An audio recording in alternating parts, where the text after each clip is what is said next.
Hello and welcome back to Classic Mini Restoration with me, Mini Tom. When you see this video, you've already seen a video asking for comments on what you think the clunking was. In this video, I'm going to find the clunk, hopefully, and we'll show that. So, my first thing to do really, and for anyone looking for sort of a noise that's knocking or whatever, just use a bit of common sense. It's a clunk. It could be sort of more engine mechanically related, but I don't think it is. It's purely when it's offload, something's moving. Now you think about what holds the engine in and suspension, it's all bushings and bolts and that's about it really. So either it's going to be one of two things, either a bushing has perished, which is a nice and easy fix on a Mini, or it's a bolt that's either snapped or come loose. Probably the worst thing that could be is that there is some welding to be done if something's cracked or fractured. I'm hoping it's not that, because wherever it's going to be a nightmare to do. But you know, the first things to check will be the easiest things. So that'll be, without jacking the car up, just things that you can see. So a top engine steady, the lower engine steady, and then just a visual inspection of the actual the subframe mounts and engine mounts. If that fails and I can't find anything there, it's a case of, right, let's get a pry bar out, let's get the car jacked up and let's see what's actually moving. I can also put the car in gear, take the handbrake off and rock it backwards and forwards and see if I can see anything moving. And I can also turn the steering from lock to lock and see if the engine's moving that way or that way. It'll all turn different things, but I'll explain them as I go along. Now obviously if I find the fault fairly quickly, I'm not going to digress into other things, because it's purely about fixing this fault. But no doubt it's a classic Mini. There will be something come up in the near future which needs me to do that sort of stuff. So I'm going to flip the camera around, I'm going to show you the engine, and we'll show you the motor first. So as it stands, I've got the handbrake off. We are in first gear, and what I'm going to do, without the camera falling hopefully, I'm going to rock the car backwards and forwards on the gear and just see if there's any movement in that bush there or the one just down here, which you just can't quite see, but we'll see if we can see any movement on that back one first.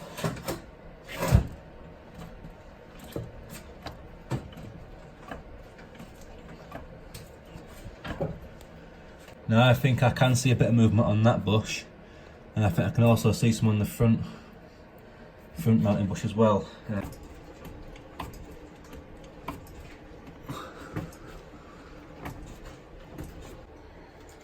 So I think first signs might be quite good. What I'll do, I'll just take a little pry bar and just see what we've sort of got there. So there's a bit of movement in it. There's not much, but there is a bit of movement. So it's for the case that you can't get your pry bar in.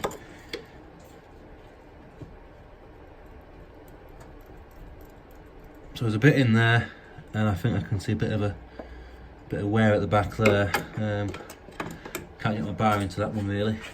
So what I'm going to do, I'm just going to nip this up here and just make sure that it is tight. So yeah, that's tight as that. There's nothing on that. Small bit on the front. I'll just check that back one as well.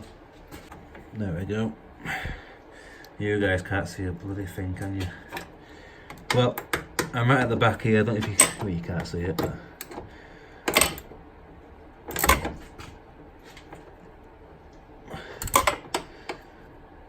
yeah, click. Right, so that's ended it up. Let's just see what we've sort of got now then. Still got a lot on that front bush there. The back one's settled down, but yeah,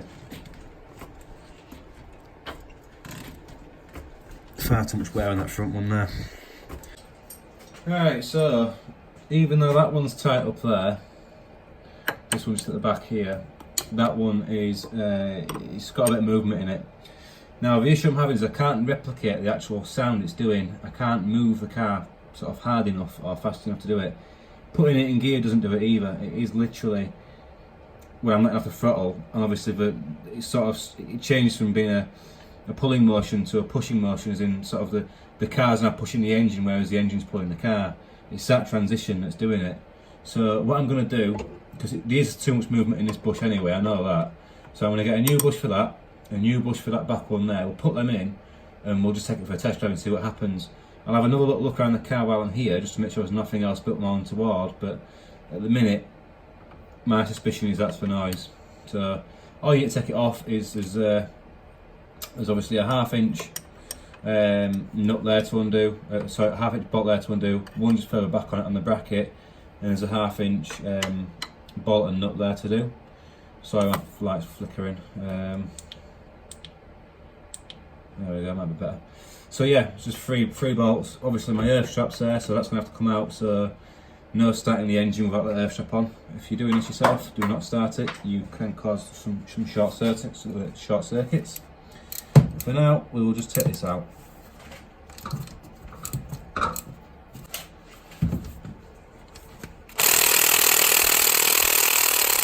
Yes.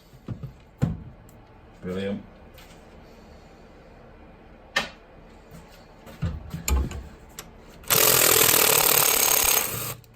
Yes. That's out of the way, bracket out of the way. Get off.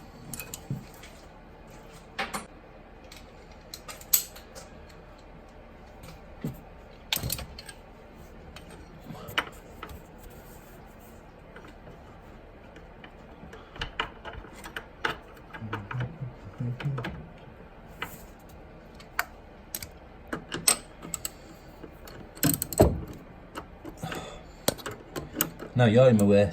Bloody hell.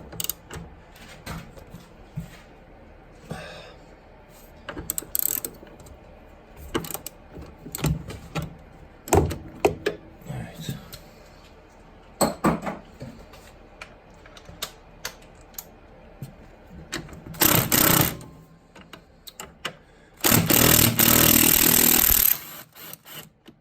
This is where you drop it down the back of the bloody engine.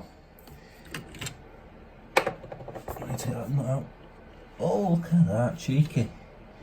Cheeky. So earth strap out of the way, and then that should just pop out of there. Job done. So, just while I've got that out, I'm just going to see if I can see any damage to the bulkhead there, because I know that that's only spot welded on by about 4 spot welds at the back here, and they can be quite prone to cracking, so just try and get you down there having a look as well, see if I can focus on it. There we go, it all looks fairly good to be fair, pretty solid. That can crack as well, just along the top of this plate here, but again, fairly solid, so that's the good news really, that's not damaged in any way. So we'll have a look at the bush now. Right, so obviously you can see that's your bracket, earth strap, them 2 bolts there, and my other one. Oh, my other one's there, can't see it 'cause it's so dirty. But that's that. I will say, I absolutely love that tool. My little 10.8 3/8 inch impact driver. Now it's not got much power in it. I think it's just about 110 Newton meters. But for just spinning nuts off, that's brilliant. And that bit's going in the dark as well. So if you put it underneath your car, you've got the CX lights on. But brilliant. Not got a lot of power, like I say. Sometimes you've got to just use your ratchet, but brilliant. Yeah, so the bush. Now if I get a little 1/4 inch extension in there, yeah, that insert there, you can see it, that's got it's actually got a gap in it, far too much play in that insert. Check this one. Oh yeah, look at, I mean, I don't know if that's picking up on the camera or not, but that has got so much play in it. Wow. Straight with a bolt. See that? That's me moving it with my hand. Watching? No way should that have that much movement. Let me see. No way should that be able to move that much. And that was obviously the bad side. This side, mind you, I think the whole thing shot into it. I'm pretty sure. Did I not? I thought I replaced these. I must not have done.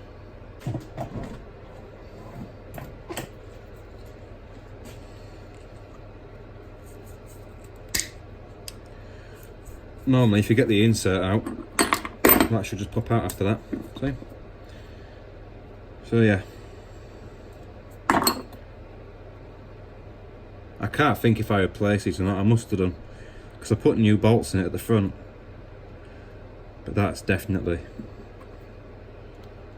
shot. So I think that concludes it. What I'll do, like I say, I'll have another little look around the car, look at the subframe mounts. I know the top mounts are good. I'll have another little look at the sort of front rear subframe mounts, make sure they're all okay. And I'll have a look at the steering and just make sure that's okay, but it's not when I'm turning, and I can't see the engine moving when I do turn. Well, you know, obviously on the outside of the car, I think it's, I would put it down to that 100%. So that's it stripped apart. What I'll do, I'll get it cleaned up. Why not? Get it cleaned up, splash a bit of paint on it or something. Pick up some new bushes on Monday, because obviously nothing's open tomorrow, and we'll get that fitted back in.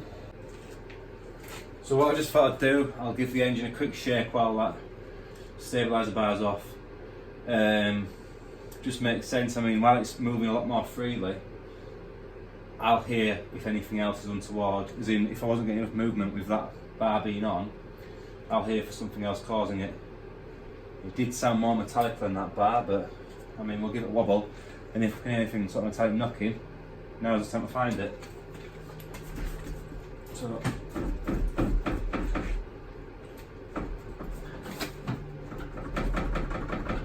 Right. That knock there is the radiator catching the front wing. There's no way that's been happening, there's no witness marks there or anything like that, so I know that's not been the cause of it, so we'll try and push backwards.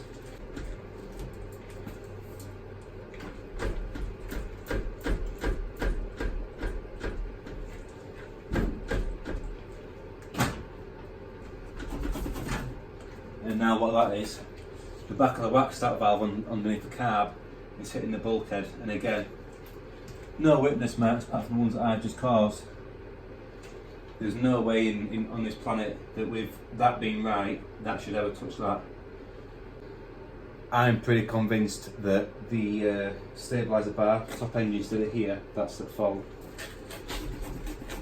Because the mini engine should be fairly still, you shouldn't really get a rocket at all. So,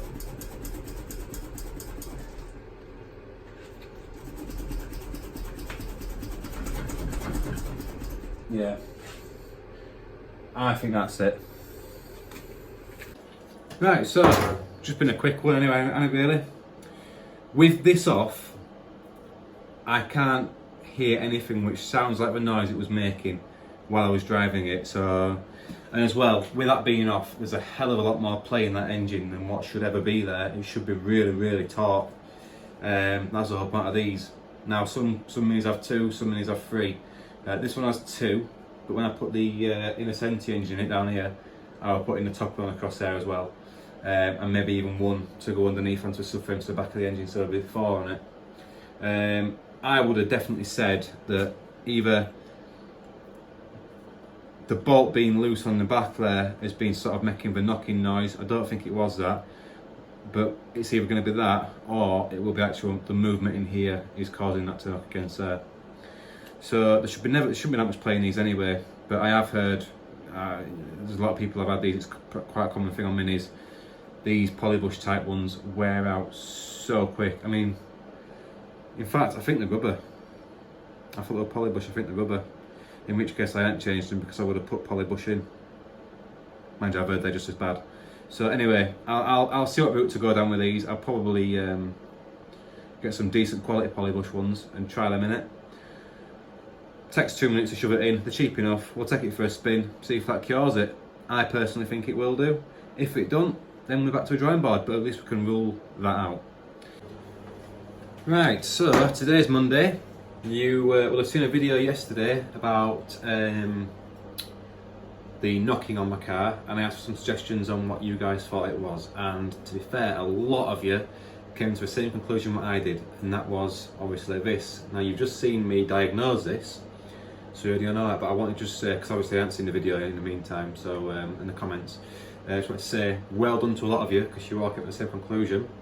I don't know for certain yet, but I'm pretty sure it is. Now, in the video you've just seen as well, just before I'm doing this bit of talking now, I did rock the engine backwards and forwards. It had a lot of play in it. So rather than just replacing these bushes, I've also got the bushes for the bottom as well. And the ones that I've gone for, they're from Moss. They are Super Pro bushes. They come like that in a nice little packet with some lube.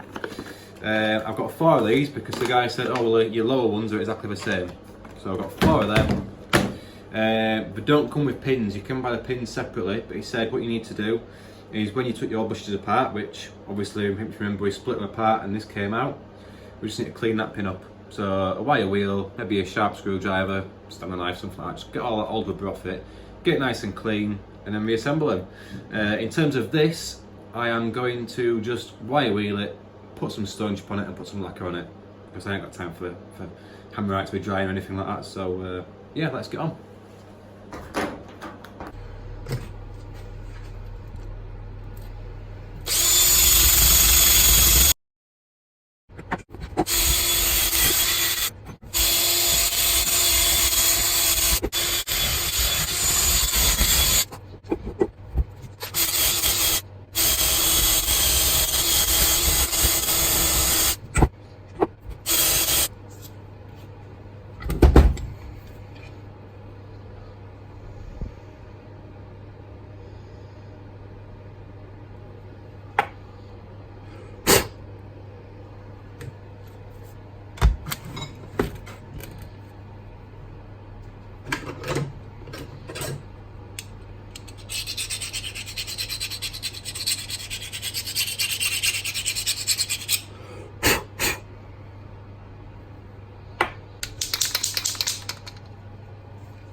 So I haven't got any black paint, but what I have got is some of this matched Mini Quicksilver, which is supposed to be the same colour as the car. It's not, it's pretty close like, but I've got some left. I'm just going to spray this one silver, why not, eh?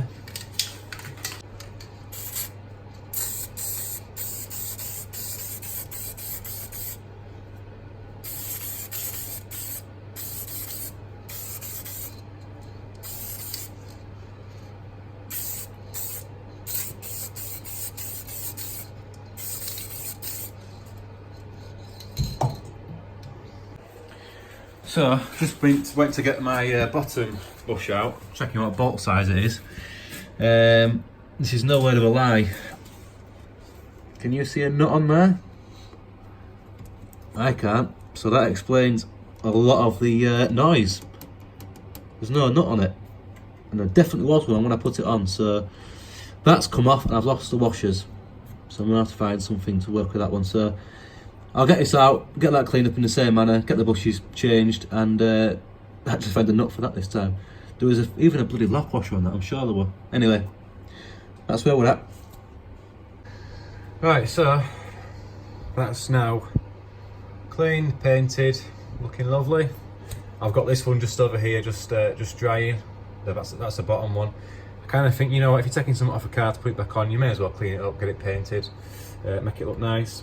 And a little top tip for anyone out there restoring cars or doing anything: never throw old nuts and bolts away that are serviceable, because I mean, although it's a locking wheel nut, a locking nut, and you'll use it once, I can put some thread lock on there.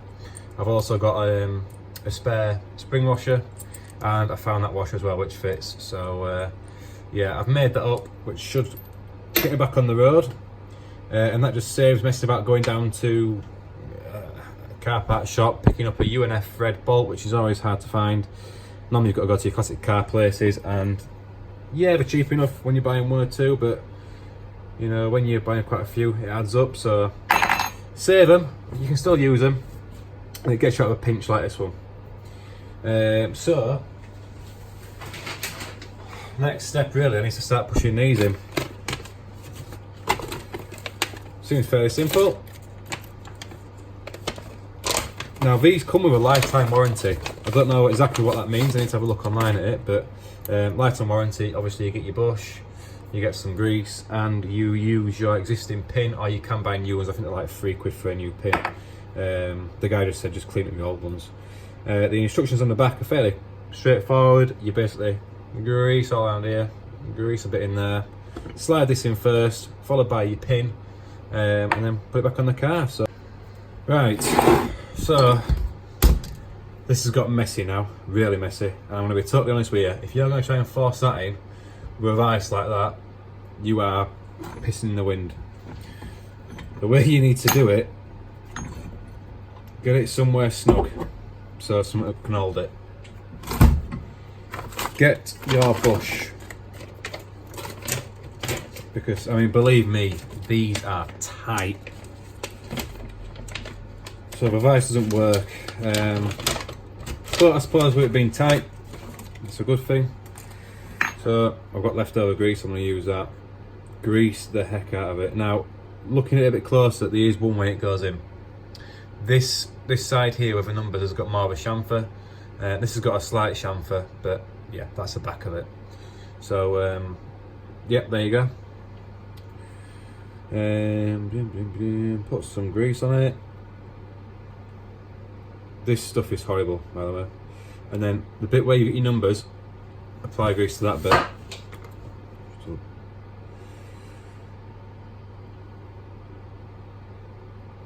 So there we go, we're all greased up. Take your bush, obviously chamfer side first. That's a 9/16 bolt, you could use a 1/2 inch, doesn't really matter. There we go, that one. Nice big washer. Take a nut, snug it, try and get it so it's lined up as best you can.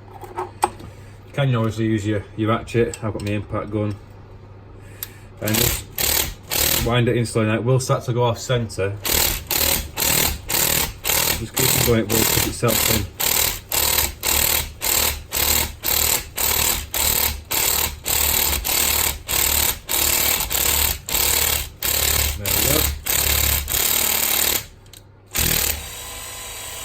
We'll get to that point there, wind that back out, so it's now flush with that. What we'll do, we'll take a 1 1/4 inch socket,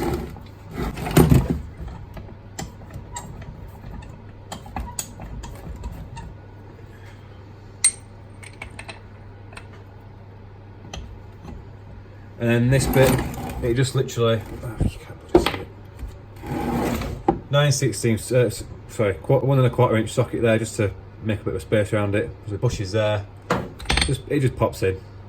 That's all it needs. Wipe off your excess grease.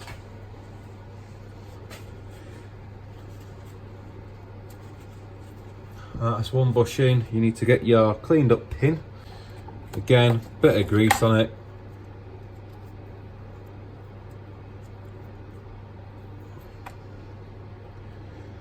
And then we're going to put this in with the vise again. Now if you had a sort of long 1/2 inch nut, I suppose you could do it with that 1/2 inch bolt and nut, you could do it with that, but I don't. So again, we'll just get this set up, set up there, and just literally just wind it in. This bit don't go so bad, goes in fairly easy. So I will say this has been an absolute pain to put these bushes in. I've still got another 2 to do, but they do seem to work really well. I mean, I can't imagine that's going to come loose, can you? Okay, there's not much play in that. I mean, it's to get that bush in were an absolute nightmare. So there we go, that's that one. Give it all a bit of a clean up, get all that grease off it. That is one refurbished. Top engine steady, ready to go in the car. So looks like brand new. Cool. Another one to do. I'll see you in a bit. Right, well, job's a good one. The only thing you need to watch for is your bottom engine steady on a 1990 on Mini, unless it's been retrofitted obviously. That uses 9/16 nuts, which are just a little bit bigger. Your top engine steady is just 1/2 inch nuts and bolts. But yeah, they're all done, looking pretty marvellous, I do think you'll agree.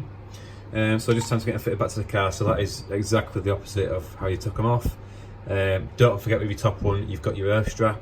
I'm not going to cover that. I'm just going to get them on, and then we're going to go out for a spin. The one thing I will say is your lower engine steady, it's got sort of an adjustable bracket, so you've got a bit of movement in it. What I would say is get your top engine steady on first, get that sort of loosely bolted in place, and start your engine and sort of wait until it settles down a bit. Where that settles down is where you want to tighten this up on the sort of adjustment part. So just watch for that one. Right, I don't know how much you can hear me, but that's fitted on now, bolted up nice and tight, as is. Whoa, that one just under there. So, take it for a spin, see how she goes. Right, well, hopefully on this test drive we're going to fix that clunking. So I'm going to go on the same route as before. I'm not going to deviate, I'm not going to drive it differently, you know. Let's see if we can get it to make that noise. If we can't, success.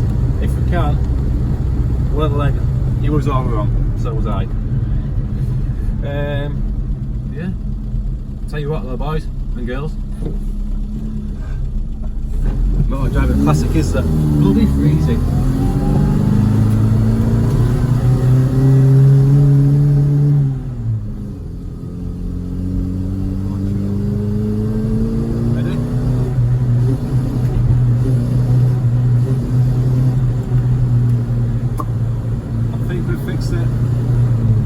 Sorry, a bit bouncy, so like, I'll tell you what, the actual ride of the car, even though it's an engine mount, the ride of the car feels a lot nicer. He's putting the power down a lot more responsively. I feel like he's got a bit more pick up and go. I don't know if that, I don't know, that's what it feels like to me. I don't know if that's right or wrong, but it feels like it. So, we're getting onto the twisters a little bit now. This is where it was really clunking before. I could get it to do it like literally anytime I wanted to. So we'll get on this corner here and we'll get it to do it. Sticking in that corner. Yes, that's what these are made for. This is a corner that I crashed in a few years back in the Saxo, so I always get a bit nervous. Here we are. It's not doing it. He was all right. Oh shit! Hold on.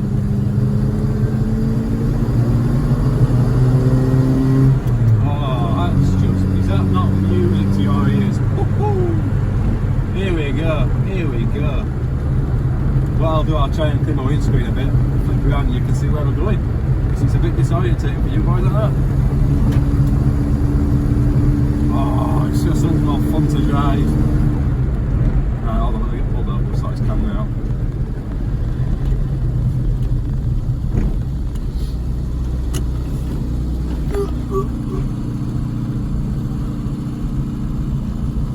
Well, I'm hoping. Can you see where we're going? Yeah, that'll do, won't it? Let's go for it.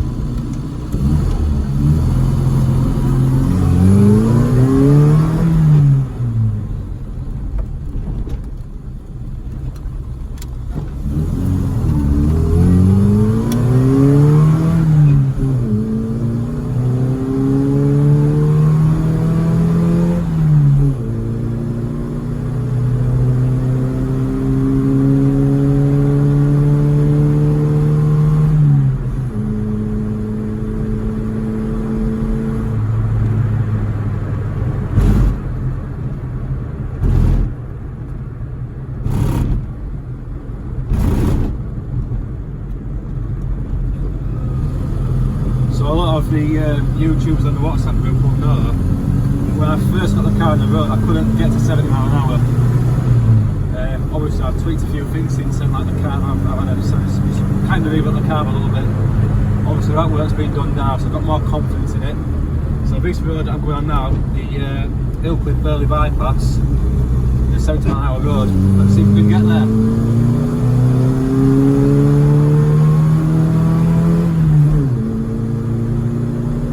That's 50.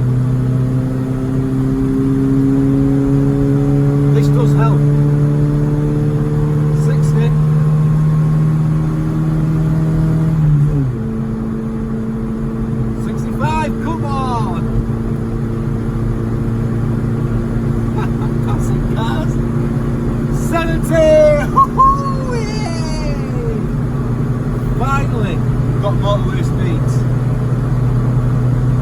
Oh, brilliant. Absolutely brilliant. You move more towards me, you should be looking that way.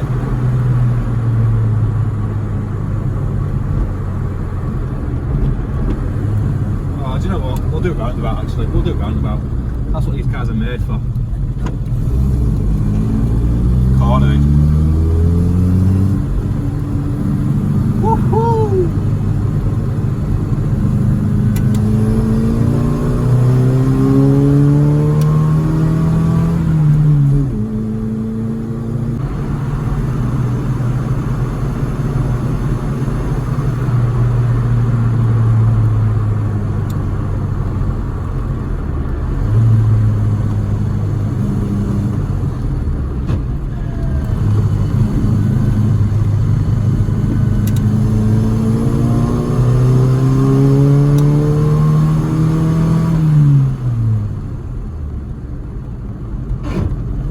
Second gear, stop crunching at me, you bugger.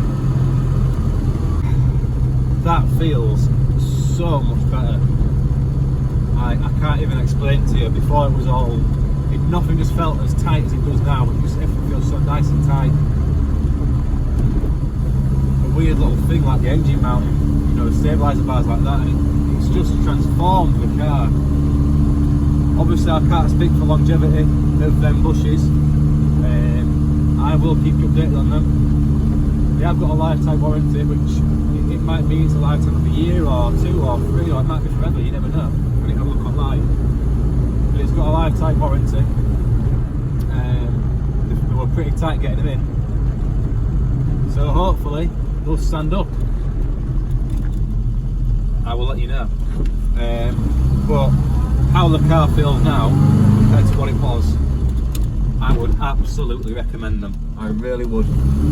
I got them from Moss Car Parts. I always go Moss, the place local to me in Bradford. Good service, friendly people.